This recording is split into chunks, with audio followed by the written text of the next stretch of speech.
মশাল শোভাযাত্রা সহ উদ্ঘাটিত ହେଲା ମହିମା ସୁବର୍ଣ୍ଣପୁର ଲୋକ ମହୋତ୍ସବ 2024। ଆଜି ମହିମା ସୁବର୍ଣ୍ଣପୁର ଲୋକ ମହୋତ୍ସବ ଉଦ୍ଘାଟିତ ହୋଇଛି। ଏହି ଅବସରରେ ଏକ ଶୋଭାଯାତ୍ରା ଅନୁଷ୍ଠିତ ହୋଇଛି। ପ୍ରଥମେ ସୁବର୍ଣ୍ଣପୁର ଅଧିଷ୍ଠାତ୍ରୀ ଦେବୀ ମା ସୁରେଶ୍ୱରୀଙ୍କ ପୀଠରେ ଜିଲ୍ଲାପାଳ ସୁବର୍ଣ୍ଣପୁରଙ୍କ ଦ୍ୱାରା ପୂଜାର୍ଚ୍ଚନା ପରେ ମଶାଲ ଆସି ଜିଲ୍ଲାର ରୟାଲ ପଡ଼ିଆରେ ପହଞ୍ଚିଥିଲା।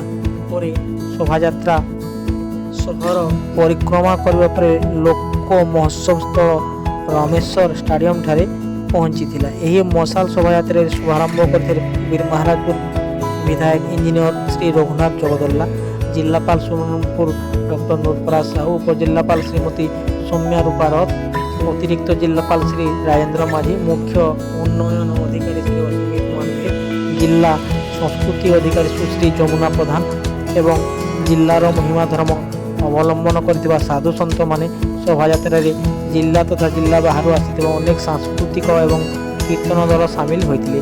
ସୁବର୍ଣ୍ଣପୁର ସହର ଆଜି ପ୍ରକମ୍ପିତ ହୋଇ ଉଠିଥିଲା।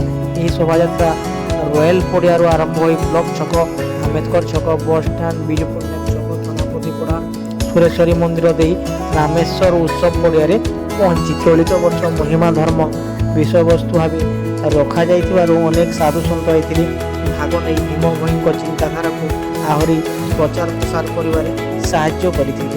ଦଣ୍ଡ ନୃତ୍ୟ, ମୟୁର ନାଚ, ଅଖାଡ଼ା ବାବା, କୀର୍ତ୍ତନ ଦଳ ପ୍ରମୁଖ ଶୋଭାଯାତ୍ରାରେ ଭାଗ ନେଇଥିଲେ। ଶୋଭାଯାତ୍ରାର ମୁଖ୍ୟ ଆକର୍ଷଣ ହୋଇଥିଲେ କଳାହାଣ୍ଡିର କଟପ୍ପା।